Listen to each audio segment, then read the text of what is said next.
Hello नमस्कार दोस्तों, स्वागत है आपका सिविल्स एजुकेशन में। यूपी पीईटी 2022 के लिए आज प्रैक्टिस सेट नंबर 7 करेंगे।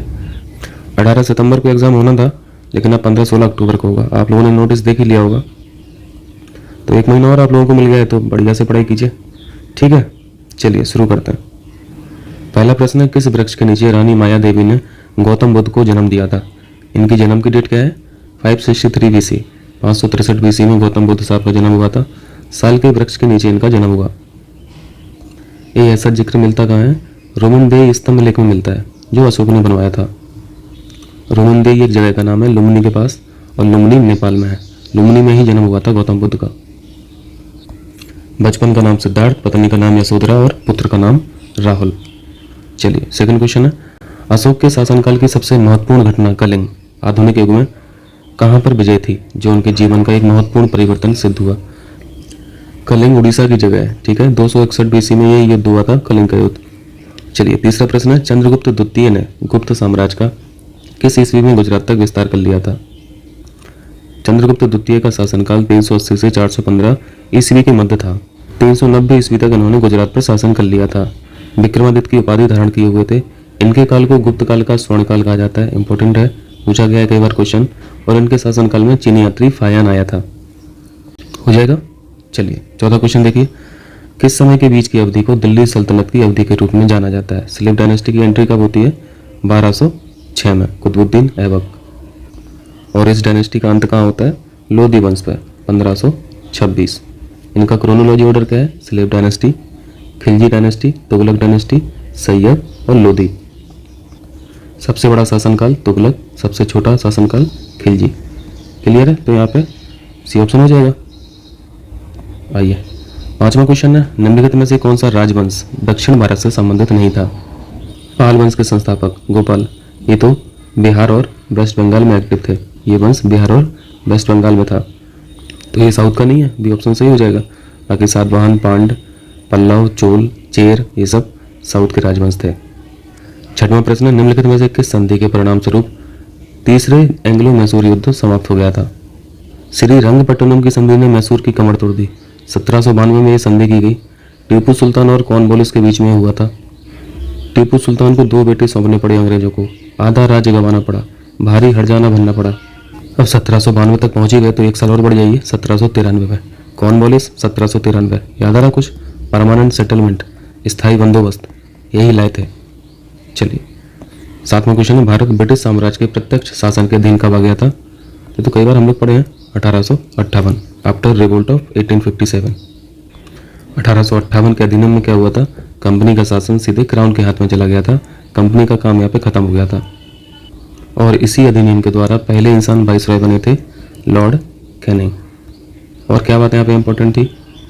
यहाँ पे एक नए पद का सृजन हुआ था, स्टेट सेक्रेटरी, राज्य सचिव। ये क्यों आ गए थे? क्योंकि बोर्ड ऑफ कंट्रोल खत्म हो गया था, बोर्ड ऑफ डायरेक्टर को खत्म कर दिया गया था। बी ऑप्शन यहाँ पे राइट हो जाएगा। चलिए आठवां क्वेश्चन है, कब इंग्लैंड की रानी को भारत की महारानी घोषित किया गया? ये इंपॉर्टेंट क्वेश्चन है। 1858 में देखिए, ये महारानी के पास शासन चला तो गया था, लेकिन भारत की महारानी कब घोषित किया गया था? 1876 को। ठीक है, चलिए नौवां क्वेश्चन है, निम्नलिखित में से कौन सा विद्रोह ब्रिटिश शासकों द्वारा लगाए गए प्रतिबंधों के विरुद्ध नहीं था? इंडिगो रिवोल्ट अंग्रेजों के खिलाफ था, संथाल विद्रोह अंग्रेजों के खिलाफ था, फकीर और सन्यासी विद्रोह अंग्रेजों के प्रतिबंधों के खिलाफ था, नक्सलवाड़ी विद्रोह ये अंग्रेजों के प्रतिबंधों के खिलाफ नहीं था, ये तो जनजातियों और किसानों की हितों की रक्षा के लिए था। डी ऑप्शन यहाँ पे राइट है। 10वां क्वेश्चन है, होम रूल लीग के संस्थापक कौन है? Annie Besant. ईयर पूछ लेता है 1916। 11वां क्वेश्चन है, कौन सा नाम ग्रीक भाषा से आया है जिसका अर्थ सिंधु नदी के पार का क्षेत्र है? इंडिया यहाँ पे राइट हो जाएगा। इंडस जो शब्द है वो ग्रीक भाषा का शब्द है, फिर इंडस से इंडिया बना। बाकी ये जो नाम लिखे हैं चारों, ये भारत के नाम है। 12वां क्वेश्चन है, भारत के उत्तर में 3 पर्वतीय क्षेत्रों का दक्षिणी भाग बाहरी हिमालय है, जिसे क्या कहा जाता है? देखिए आपको 3 श्रेणियां मिलती हैं हिमालय माउंटेन रेंज में। सबसे ऊपर और जो सबसे ऊंची पहाड़ियां हैं इन्हें बोलते हैं ग्रेटर हिमालय, बीच वाली जो है उसे मिडिल हिमालय बोलते हैं, और सबसे आउटर में जो है इस आउटर हिमालय को बोला जाता है शिवालिक। ठीक है, शिवालिक। सबसे ऊंचाई पे ग्रेटर हिमालय, फिर मिडिल हिमालय, फिर सबसे नीचाई पे ये शिवालिक श्रेणी है। ठीक है, ग्रेटर हिमालय को इनर हिमालय भी बोला जाता है। तो यहाँ पे बी ऑप्शन राइट हो जाएगा। चलिए, हिमाचल प्रदेश की दूसरी राजधानी क्या है? जो मेन कैपिटल है वो तो शिमला है, और बाकी जो शीतकालीन यहाँ पे कैपिटल होती है वो धर्मशाला है। हिमाचल प्रदेश को देवभूमि भी कहा जाता है। चलिए 14 देखिए। 14 में है, जापान की सहायता से निर्मित पैथन जायकवाड़ी जल विद्युत परियोजना किस नदी पर है? जायकवाड़ी गांव का नाम है औरंगाबाद। औरंगाबाद कहाँ पे है? महाराष्ट्र। तो महाराष्ट्र में कौन सी नदी बह रही है? गोदावरी लगा दीजिए, डी ऑप्शन सही हो जाएगा। 15वां क्वेश्चन है, उपजाऊ गंगा मैदान किस मिट्टी से समृद्ध है? Alluvial soil. एलुवियल सॉइल यानी जलोढ़ मृदा। इस मिट्टी का दूसरा नाम कछारी भी है। सी ऑप्शन यहाँ पर राइट हो जाएगा। ठीक है।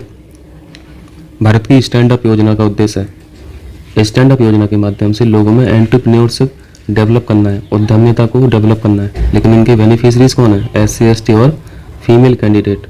तो यहाँ पे बी ऑप्शन राइट हो जाएगा। 17वां क्वेश्चन देखिए, भारत सरकार द्वारा पेमेंट को आसान बनाने के लिए एक भुगतान ट्रांसफर सिस्टम शुरू किया गया। अब तो इन सब में क्रांति आ गई है ना? क्या बोलते हैं इसको? Bharat QR code. D option सही है। और भारत का जो UPI सिस्टम है इसको तो दूसरे देश भी लेना चाह रहे हैं, बहुत डिमांड है UPI की। 18वां क्वेश्चन है, जल संसाधन, नदी विकास और गंगा कायाकल्प मंत्रालय द्वारा गंगा को स्वच्छ रखने के लिए सार्वजनिक संगठनों से एकत्र किए जाने वाले फंड का क्या नाम है? स्वच्छ गंगा फंड। 2015 में ये लॉन्च किया गया था। चलिए 19वां क्वेश्चन है, भारतीय खाद्य सुरक्षा एवं मानक प्राधिकरण यानी FSSAI हेडक्वार्टर नई दिल्ली। 20वां क्वेश्चन है, एक राष्ट्र एक कर और एक बाजार का सिद्धांत माना गया था। ये जब GST लॉन्च हुआ था, ये तब की बात है। और ये इनडायरेक्ट टैक्स है। इसके बारे में आपको याद रखना है, 101वां संविधान संशोधन अधिनियम द्वारा इसको लाया गया था। एक नया आर्टिकल जोड़ा गया 279A, जिसमें क्या है? जिसमें GST काउंसिल के गठन की बात की गई है। इस काउंसिल का गठन प्रेसिडेंट द्वारा किया जाएगा, और इस काउंसिल को जो चेयर किया जाएगा, अध्यक्षता की जाएगी, वो फाइनेंस मिनिस्ट्री द्वारा यानी फाइनेंस मिनिस्टर द्वारा चेयर की जाएगी। चलिए 21 है, ई गवर्नेंस क्या होता है? प्रशासन में इलेक्ट्रॉनिक्स ले आइए, ऑनलाइन सर्विस प्रोवाइड करा दीजिए, ईजी एक्सेस कर दीजिए पब्लिक के लिए सारी चीज़ें, सारी सर्विसेज। तो ई गवर्नेंस हो जाएगा। ये ऑप्शन यहाँ पर राइट हो जाएगा। चलिए 22, किस देश को मुख्य रूप से कम्युनिस्ट या माओवादी दलों द्वारा शासित किया गया था? चीन की कम्युनिस्ट पार्टी के बारे में जान ही रहे होंगे। स्थापना किसने की थी? माओ त्से तुंग। तो यहाँ पे बी ऑप्शन सही है। 23वां प्रश्न है, 42वें संविधान संशोधन द्वारा 1976 में हुआ था। भारतीय संविधान की प्रस्तावना में 2 शब्द कौन कौन से जोड़े गए थे? अभी जो प्रेजेंट में कितने शब्द हैं? 5 शब्द हैं, जिसे हम लोग SSDR के नाम से पढ़ते रहते हैं। पहले इसका मतलब है सोवरेन, फिर सोशलिस्ट, फिर सेकुलर, फिर डेमोक्रेटिक, फिर रिपब्लिक। ये जो 2 शब्द हैं, सेकुलर और सोशलिस्ट, इनको बाद में जोड़ा गया था 42 से, 42 कॉन्स्टिट्यूशनल अमेंडमेंट एक्ट 1976 से। तो ये ऑप्शन सही हो जाएगा। चलिए 24 है, भारत की राष्ट्रीय प्रतिज्ञा के रचयिता कौन थे? इसको तेलुगु भाषा में रचा गया था, पिंडी मारी वेंकट सुब्बाराव। सी ऑप्शन यहाँ पे सही है। इनके नाम से पिंगली वेंकैया का भी नाम याद आ गया, जिन्हें हम लोग फ्लैग मैन के नाम से जानते हैं, झंडा का जिन्होंने डिजाइन किया था, पिंगली वेंकैया। चलिए 25 है, संविधान सभा ने किस दिन भारत के राष्ट्रीय ध्वज को अपनाया था? तो राष्ट्रीय ध्वज की बात हो रही है, इन्हीं का नाम आ गया फिर से। इनको फ्लैग मैन के नाम से भी जाना जाता है। अभी हाल ही में इनकी एनिवर्सरी थी तो ये न्यूज में थे। इन्होंने जो पहले झंडा डिजाइन किया था उसमें बस 2 ही रंग थे, रेड और ग्रीन। बाद में फिर एक रंग और जोड़ा गया, वाइट, और बीच में चक्र दिया गया। ठीक है। राष्ट्रीय ध्वज को 22 जुलाई 1947 में अपनाया गया था। C option. 26 है, वायु की गति मापने का यंत्र कौन है? एनेमोमीटर बोलता है। 20,000 हर्ट्ज से अधिक आवृत्ति की ध्वनि तरंगों को क्या कहते हैं? पराश्रव्य तरंगें बोला जाता है। इनको इंसान तो सुन नहीं पाता है, जानवर ही सुन पाता है। 28 है, वनस्पति तेल के हाइड्रोजनीकरण में प्रयुक्त उत्प्रेरक कौन सा है? ये इंपॉर्टेंट है, कई बार पूछा है। कैटालिस्ट का पर्पज आप लोग जानते हैं, किसी भी रिएक्शन को फास्ट करना। इसमें जो प्रयुक्त होता है कैटालिस्ट, वो निकल होता है। 29 में टेस्टिस द्वारा स्त्रावित नर लिंग हार्मोन कौन सा है? ये टेस्टोस्टेरोन हो जाएगा। प्रोजेस्टेरोन, एस्टेरोन और प्रोजेस्ट्रोजन, ये तीनों फीमेल हार्मोन है। ठीक है। चलिए 30 है, एक लिंगी पुष्प के लिए निम्नलिखित में से कौन उदाहरण है? यूनिसेक्सुअल फ्लावर के बारे में पूछ रहे हैं।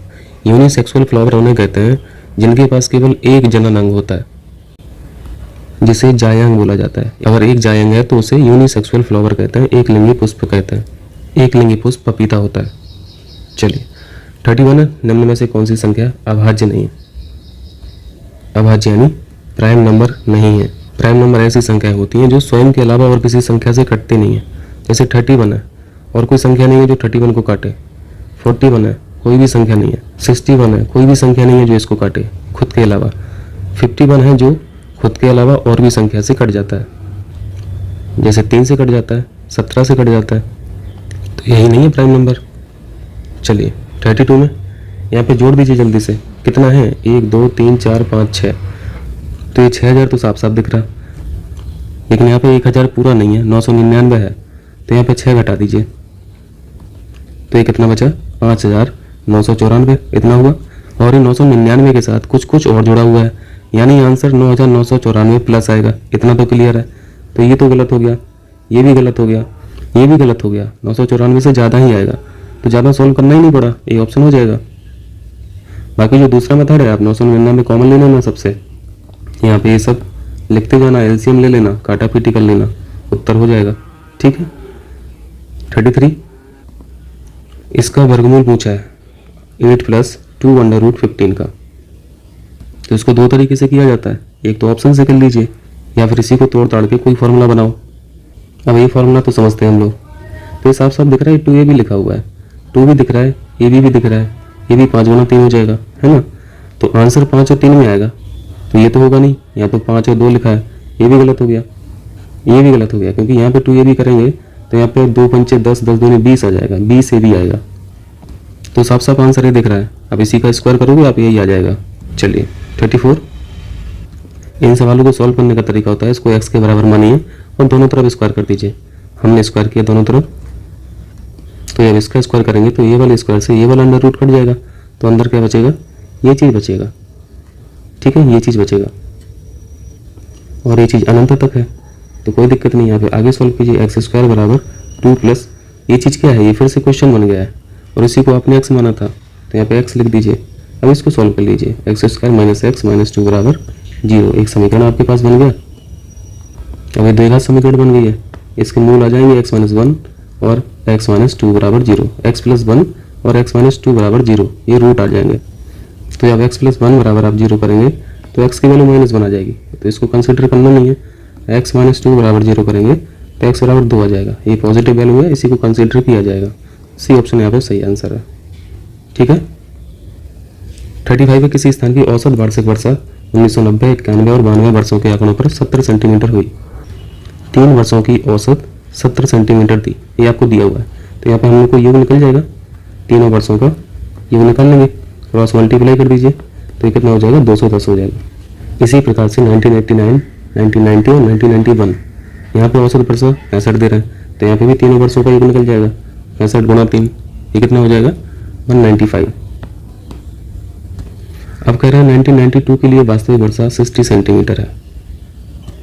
तो ये जो 1992 की वैल्यू दी है 60 सेंटीमीटर, यहाँ पर रख दीजिए। हमने यहाँ पर रख दिया और यहाँ पर सीधा घटा दिया, तो यहाँ पर 2 वर्षों का योग आ जाएगा। ये कितना बचा? 210 से 60 घटा दीजिए, 150 बचा।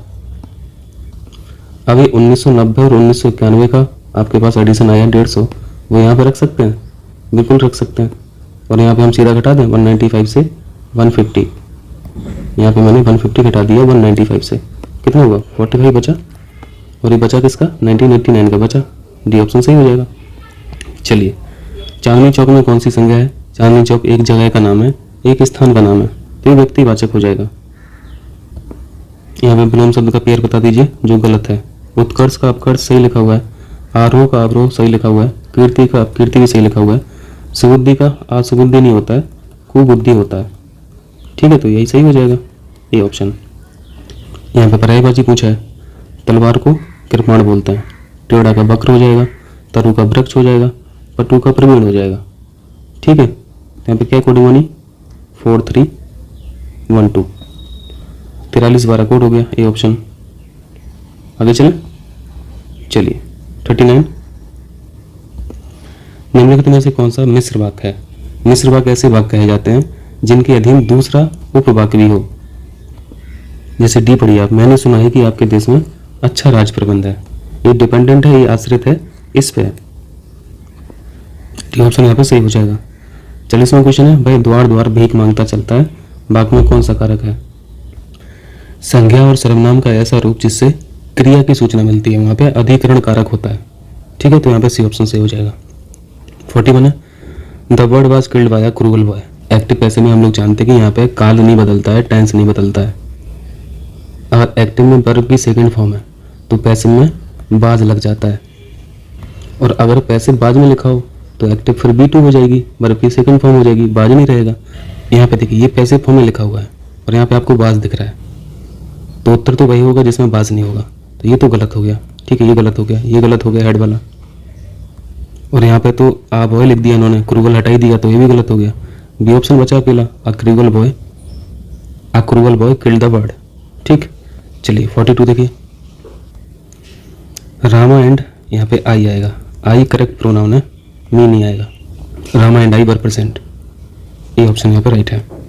43 में इंजीनियर्स पूछ रहा है क्या है ये, प्रोनाउन है, नाउन है, एडवर्ब है।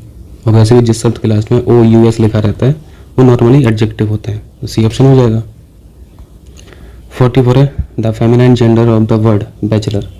बैचलर लड़कों के लिए यूज करते हैं जो मैरिड नहीं है, शादी नहीं किए, और फेमाइन में स्पिनिस्टर बोलते हैं। बी ऑप्शन सही हो जाएगा। चलिए 45, इस सेंटेंस को नेगेटिव बनाना है। दिस बॉय प्लेज फुटबॉल, यह लड़का फुटबॉल खेलता है, तो इसका नेगेटिव क्या बनेगा? यह बॉय फुटबॉल नहीं खेलता है, और प्रेजेंट की बात हो रही है तो डज नॉट आ जाएगा। सिंपल है, A option, this boy does not play football. चलिए 46 है, यहाँ पे क्या आएगा ये बताना है। आप ABCD लिखना, एस का जो स्थान है वो 19 नंबर पे है, टी का स्थान 20 नंबर पे है, ए का स्थान पहला ही है, और आर का स्थान 18 है। इसी तरीके से लिखा हुआ है। पी कितने नंबर पे है? पी 16 पे है, और ए कितने पे है? 1 पे है, तो 161 तो पहले आएगा। ये गलत हो गया, ये गलत हो गया। आर का आपने देख ही लिया, आर कितने पे आ रहा था? 18 पे, तो यहाँ पे 18 हो जाएगा। तो 161 18, बी ऑप्शन। ठीक है, चलिए कथन अवधारणा, मुझे बाइकों की मरम्मत करना पसंद है, मैं एक मैकेनिकल इंजीनियर बनना चाहता हूँ। अवधारणा है मैं मैकेनिकल इंजीनियर हूँ, दूसरा है मैं बाइकों की मरम्मत किया करता था। तो एक कथन से तो साफ साफ पता चल रहा है कि मुझे बाइकों की मरम्मत करना पसंद है, मैं एक मैकेनिकल इंजीनियर बनना चाहता हूँ। इसका मतलब क्या है कि वो मैकेनिकल इंजीनियर तो नहीं है ना। तो पहला तो सेटिस्फाई नहीं कर रहा है, और यहाँ पे जो पहले लिखा है मुझे बाइकों की मरम्मत करना पसंद है, तो ये हो सकता है कि वो बाइकों की मरम्मत किया करता हो। तो यहाँ पे सेकंड जो है वो सेटिस्फाई कर रहा है, सी ऑप्शन यहाँ पे सही हो जाएगा। ठीक है, चलिए यहाँ पे भी कथन कारण है। प्रिंसिपल ने छात्रों से कहा, जिस तरह से हम खाते हैं, स्नान करते हैं आदि, वैसे ही स्वच्छता बनाए रखना नियमित कार्य का हिस्सा होना चाहिए। चलिए यहाँ पे क्या है देख लेते हैं, क्या लिखा है यहाँ पे तर्क में। व्यक्तिगत स्वच्छता व पर्यावरण स्वच्छता विभिन्न क्षेत्र हैं, ठीक है, अलग अलग क्षेत्र हैं जहाँ स्वच्छता को अपनाया जाना चाहिए। ये बिल्कुल ठीक है, प्रिंसिपल साहब यही बात बच्चों से बोल रहे हैं। दूसरा है स्वच्छता भक्ति से भी बढ़कर है, तो प्रिंसिपल साहब ने इतना महिमा मंडन तो किया नहीं है, यहाँ पे केवल एक तर्क ही निहित है। चलिए 49 है, सेम क्वेश्चन, रोते हुए बच्चे माता पिता का ध्यान अधिक आकर्षित कर पाते हैं। पूर्वानुमान क्या है? वे ठीक से संवाद करने में असमर्थ हैं। ये चीज़ हो सकती है, बच्चे संवाद करने में असमर्थ तो रहते ही हैं, और दूसरा है माता पिता अपने काम में उलझ गए हैं और बच्चों को खुद से खेलने के लिए छोड़ देते हैं। तो ये भी तो पॉसिबिलिटी है, हो सकता है। तो यहाँ पर दोनों पूर्वानुमान सही है, सी राइट है। यहाँ पे बताना है कौन सा डिफरेंट है, देख लेते हैं। 3 में 3 जोड़ा 6 आ गया, सी में 3 जोड़ा एफ आ गया, ठीक है। 6 में 4 जोड़ा 10 आ गया, और जी में 4 जोड़ेंगे तो जी आएगा, नहीं आ रहा, 3 जोड़ने पे आ रहा है, 4 जोड़ने पे तो के आ जाएगा। तो यही सही आंसर हो जाएगा, ठीक है, बी ऑप्शन राइट हो जाएगा, बी ऑप्शन यानी ए ऑप्शन। बाकी मैं सेटिस्फाई कर रहा सब में। ठीक है भैया लोग, यहाँ के बाद के जो क्वेश्चन है वो करंट अफेयर्स के हैं और थोड़ा पुराने हैं तो उनको स्किप कर दे रहा है। जो जीएस वाला पार्ट है उसको तो कर ही रहे ना। ठीक है, चलिए बहुत बहुत शुक्रिया।